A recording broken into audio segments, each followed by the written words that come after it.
today I'm going to finish the most of the topic. I want to calculate the torque and the magnetic circuit. In the discussion session, I'm going to go through as many examples as we can.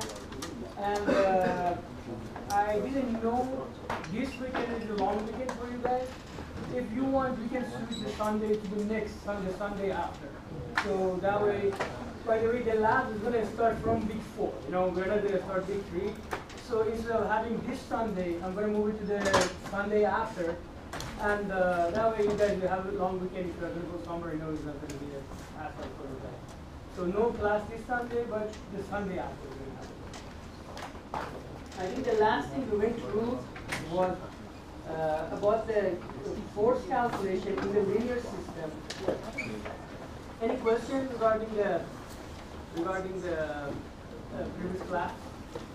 The reason the homework has been delayed, and Andre sent me an email also, I lost my memory stick. You don't know how much information I have lost. It has been 3 days. I'm checking anywhere you can imagine to see if I can find my memory stick, and all my courses are gone. You know, and all my course development in UCS they are gone. Now I have to go through all of them. Tonight I'm going to put the homework together from some books for you guys, but I've lost my memory stick, and believe me, it's kind of painful. You don't know how painful it is. It's not just UCS course. It is a lot of things. Tax, personal information, company, and you don't know how many things I have.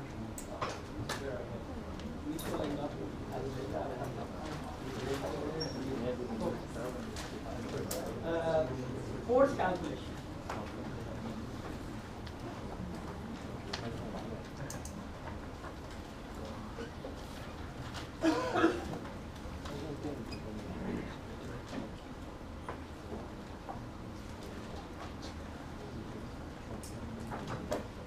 Let me go one more time over the force calculation. We covered it in the end of the class, Sunday.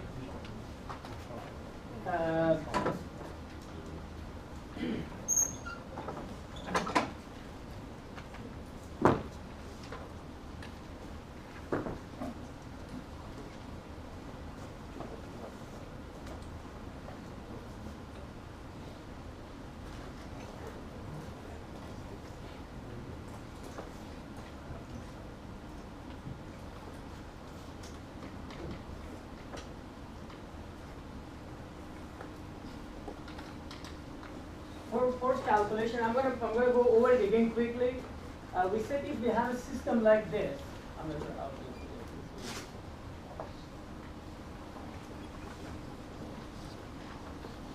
and we have a winding here, we have a source here, and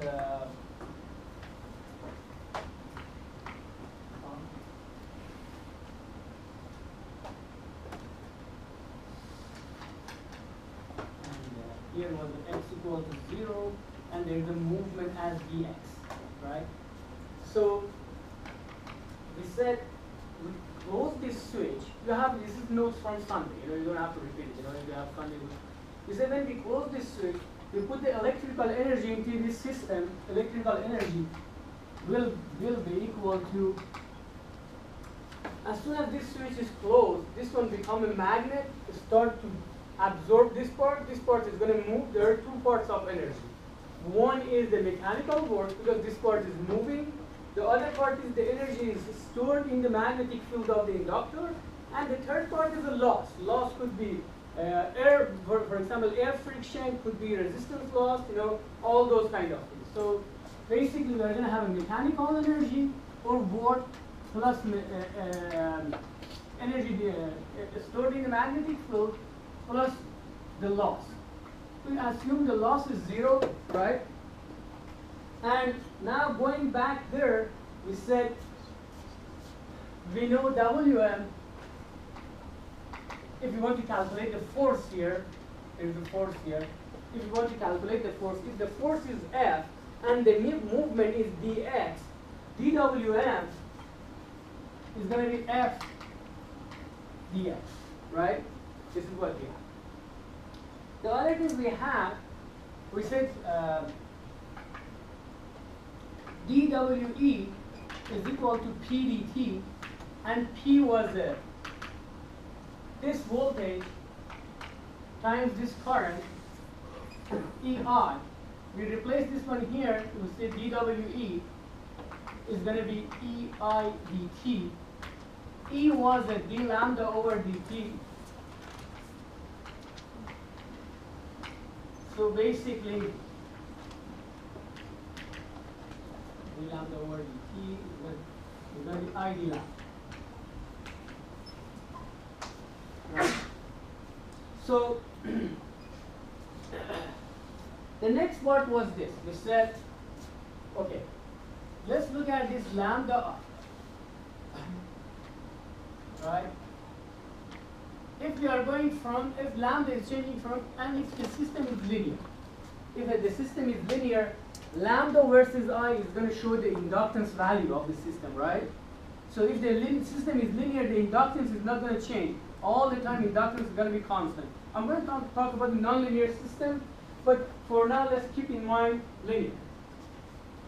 Now, if we are going to calculate the energy, if lambda is changing from here to here, WE is going to be an integral of I d lambda from 0 to lambda, right? Here is the lambda. Basically, WE is going to be I lambda, right? What is I lambda? I lambda is, this is I lambda is all this A, right? How much was the WF?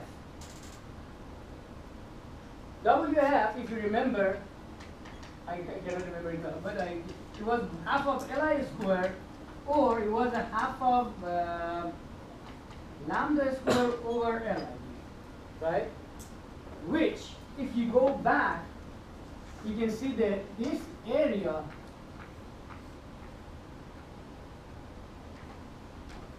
is the WF. W, they call it energy, magnetic energy, stored in the ground. One thing I forgot to say, this part, look at here, this part they call it W prime F. This is the energy, they call this one co-energy. W prime they call W prime F, they call it co-energy. Co-energy is not the real physical parameter. It's just a math. It's a completely math concept. There is no such a reality about the W prime F. If system is linear,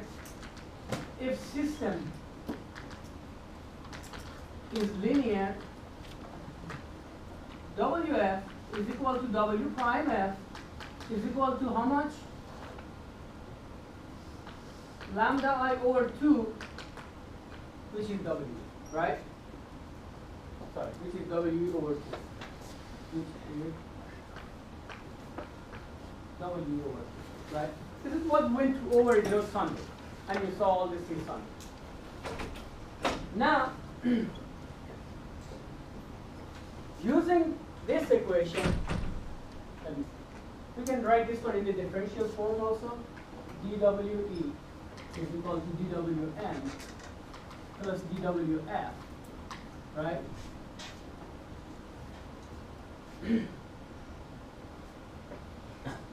And when we took this integral, we assumed I is constant. I came out of the integral, and we said the integral of d lambda is a lambda from 0 to lambda is lambda, right? So keep in mind, I was constant when we took this integral. Now, I'm going to come here. So WE is 2WF. Basically, if I replace W with dWe with 2 dWF, one is going to cancel. So dWm is going to be, I'm going to write it here. dWe is dWm plus W dWf, and dWe is equal to 2 dWf. So dWm is equal to dWf. So dWm is here, right? Replace that one from there. So F is dWf over dW dx. I'm saying current constant, we're going to calculate this integral. I assume the current is constant. We'll see some example about that. So here I introduce the co-energy, W prime F. I introduce it as a co-energy. I want to know why I introduced it. Now I'm going to go see there are two cases, guys. One case, this moving part is going to move very fast, very, very fast. So if this one moves very fast, there are two parameters. One is the current, one is the flux, right? So, and you know,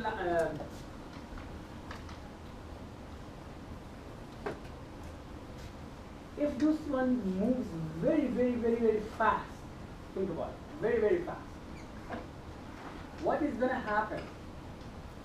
The flux during the movement, not after it stays there. The flux is almost constant during the movement. If the movement is very, very, very slow, this one is going to be under constant flux. Sorry, if the movement is very fast, so the flux is not going to change that much. So if I'm going to look at this, let me put another curve here.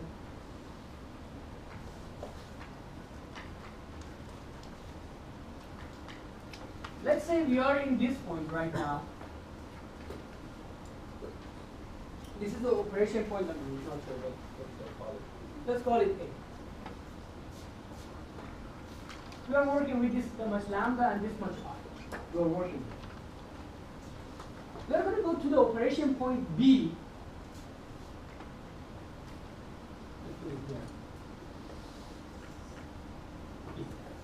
There are two paths to go get there. So basically, when you are B, you are right. This is the line. To get to the B, there are two paths to go. One path is to go directly here, right? One path is to go directly from here to there. What does it mean here? Can you tell me what does it mean here? Sure. Constant current. Basically, the operation is happening under the constant current. The other way to get there is to go this way. You got here? You come here.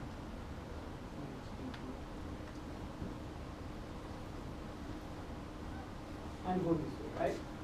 So this part is, what is this part? This is a constant flux, right? Now let's look at it a little bit more here to understand this constant current and constant flux. If you look at it here, this circuit is equal to this, right? There is a voltage here. Let's put the R here, and there is the L here, right? R. Let's write the KVL here. V is equal to Ri plus LDI over D. Right? This is the equation for this circuit, right? If the movement is very, very, very, very slow, if the movement is very, very slow, what is going to happen? Or you can call this one d lambda over d. If the movement is very, very slow, this one is here, it's moving very, very slowly here. When this one moves, what is going to happen? The reluctance of the circuit is going to change, right? And when the reluctance of the circuit changes, the phi is going to change in the circuit, right? Because phi is Ni divided by the reluctance of this system, right? Now, if the movement is extremely slow, how much change do we have in the reluctance? The reluctance is changing very, very, very slowly. So the flux is changing very, very, very slowly. So basically, the very slow movement means the flux is constant. The flux is constant. Now look at this one. If this one goes very fast here, right away it comes here. That one is equal to constant current. Why? Because this voltage is fixed, this voltage is fixed, and this voltage is fixed, and let's say this one was 10 volts, for example. We are under a steady state, right? For example, this is 10 volts, this is a 2 ohm, and this is a 5 amps, right? And we are a steady state here, so this part is how much? 0, right? 0. Now, if the movement is very fast, 10 volt cannot change, this is a voltage, right? A 2 ohm cannot change, that's the resistance, electrical resistance of this circuit, right? The only thing can change is what? Is the current. But if this one change, this one is not going to be satisfied here. So when the movement is very, very fast, it's going to happen under constant current. When the movement is very slow, it's going to happen under constant flux. So keep these two in your mind. So because when I'm giving you the homework, so you should figure out which equation you are going to use. If the current is constant, you go with the WF. You go use this equation. If the movement is, which one is this one? If the movement is a fast movement, the current is constant. Now, if the movement is slow, the flux is constant. So here we are going to calculate for the other one, the other case where the lambda is constant. Now let's look at here. If we move from this point to this point, how much is the W? W, the energy we put in the system. Let me name these points here. Let's call this one O. O, A, B, C, E. Let's call it this. At the end of the day, I have moved from this point to this point, right? So current is how much? Ah. How much lambda I have changed? Yes, right? So basically, this area S of A, B, C, D is going to be W. It's correct or not? Right? You say WE somewhere here. Is the integral of ID lambda, right? From 0 to lambda, right? So from this point to this point, the initial lambda is not 0, is this value, and the final value is this one, right? And the current is constant, right?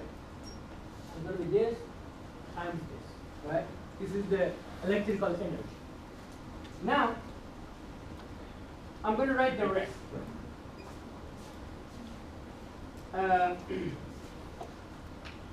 Or we can say dW. Let's make it dW. We know dWm is equal to